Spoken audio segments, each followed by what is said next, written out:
और इस वक्त की बड़ी खबर आपको दे दें, मुख्यमंत्री की रेस में प्रवेश वर्मा, मनजिंदर सिंह सिरसा, कई और नाम हैं जो काफी ज्यादा तेजी से आगे बढ़ रहे हैं। बीजेपी की जीत के बाद सीएम को लेकर हलचल तेज हो चला है। रेस में प्रवेश वर्मा भी आगे हैं, मनजिंदर सिंह सिरसा, मोहन बिष्ट भी आगे चल रहे हैं, विजेंद्र गुप्ता भी आगे चल रहे हैं। लेकिन कई बार ऐसा होता है कि टीवी चैनलों पर जितने भी नाम चलते हैं मुख्यमंत्री वो नहीं बन पाते हैं। तो अभी फोन ना आने लगे हमारे संवाददाताओं के पास कि नहीं हम रेस में नहीं है।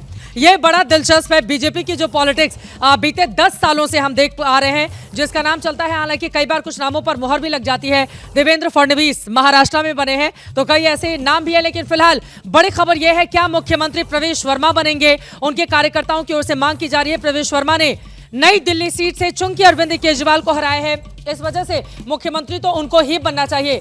मनजिंदर सिंह सिरसा, आपको बताते चले कि जो पंजाबी बहुल सीट थी वहां से चुनावी मैदान में और आगे यकीनन पंजाब आज तक अकेले कभी नहीं जीत पाई भारतीय जनता पार्टी। तो क्या सिरसा के चेहरे पर दांव यहां पर लगाया जाएगा? क्योंकि बड़ी तादाद में जो पंजाबी वोटर हैं वो दिल्ली के अलग अलग हिस्सों में रहते हैं। और यहां पर दो और नाम, एक बिष्ट साहब का चल रहा है जो कि उत्तराखंडी हैं, क्या उनको आगे किया जाएगा भारतीय जनता पार्टी की ओर से, या फिर विजेंद्र गुप्ता जो काफी सीनियर नेता हैं? और अरविंद केजरीवाल की जब लहर चल रही थी तब भी विजेंद्र गुप्ता लगातार अपनी सीट से चुनावी जीत दर्ज कर रहे थे।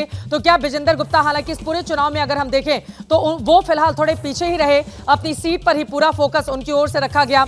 लेकिन फिलहाल बड़ी खबर, दिल्ली में सीएम को लेकर दावेदारी तेज हो चली है। कि क्विक रिएक्शन जल्दी से, मुझे लगता है दिबांग ये बताइए किसको बना सकती है मुख्यमंत्री? अब फिर आप कहेंगे ये सवाल मुझसे क्यों पूछ रही है, लेकिन थोड़ा सा मैं चाहूंगी दर्शकों के लिए रोचक हो जाएगा। रोचक अगर आपको जानना है तो मैं आपको बधाई देता हूँ। रोचक बात अगर आप चाह रहे हैं कि आपने रेखाओं का खेल है मुकद्दर, रेखाओं से मात खा रहे हो, ये जिन्होंने लिखा उन्हीं का वो लाइन जो आपने सुनाई, कैफी आज़मी साहब ने लिखा, बहुत अच्छे शायरों में है।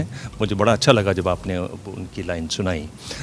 तो ये रोचक बात है। ठीक है। दूसरी, अगर आपको रोचक ही बात चाहिए तो जब आपको याद है चुनाव डिक्लेयर हुए थे तो मैंने कहा था कि बहुत रोचक बात ये है कि हरियाणा में भी 5 तारीख को चुनाव हुआ था और 8 तारीख को वोट गिने गए थे, और दिल्ली में भी वही हो रहा है। तो वो भी तब हमने ये एक रोचक बात है। मतलब अब तो बीजेपी यही कहेगी ना कि हमेशा वोटिंग 5 तारीख को हो और काउंटिंग 8 तारीख को हो, तो अब इस पर भी विपक्ष निशाना साधेगा, नहीं ऐसा नहीं होने देना चाहिए। पर मुझे लगता है कि एक जो गंभीर बात है वो ये है कि अगर ये गृह मंत्री जी से मिल रहे हैं तो ये बहुत महत्वपूर्ण मुलाकात है, क्योंकि गृह मंत्री जी से इस तरीके से लोग मिलते नहीं हैं और वो बड़े बिजी रहते हैं, बड़ा ध्यान रखते हैं कौन मिलने आ रहे हैं। तो एक बहुत बड़ा जो उत्साह है उनके चाहने वालों में वो इस मीटिंग को लेकर हो सकता है। लेकिन मुझे लगता है कि बीजेपी में इस तरह के उत्साह से बचना चाहिए।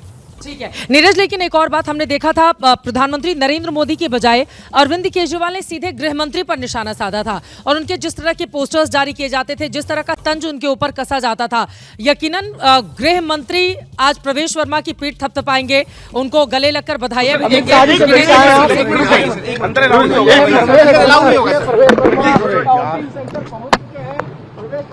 प्रवेश वर्मा कुछ बोल नहीं रहे हैं। बिल्कुल, क्योंकि गृह मंत्री से मिलकर जा रहे हैं तो ये बिल्कुल साफ है। देखिए बीजेपी में ये क्लियर है। गृह मंत्री ने थोड़ी ना कहा होगा बाहर जाके चुप्पी साधे रहे, वो ये नहीं कहा होगा कि आप नहीं बोलेंगे, लेकिन उनको पता है कि मैसेजिंग किस तरह की जानी चाहिए। जो एक सब्र का फल मिला ही है उनको पहले इलेक्शन में लड़ा नहीं था लोकसभा में, तो उन्होंने सोची समझी रणनीति के तहत जो था प्रवेश वर्मा को यहाँ खड़ा किया गया। उनके फादर इतने बड़े सीएम रह चुके, इतने पॉपुलर रह चुके थे, हालांकि मुद्दों के कारण वो उनको हटाया गया था, लेकिन ये बीजेपी में बहुत क्लियर है कि कौन बनेगा। अगर जीतेंगे तो ये बनेगा सीएम, अगर ये हार गया तो ये बनेगा, ये पक्का है, पहले से ही तय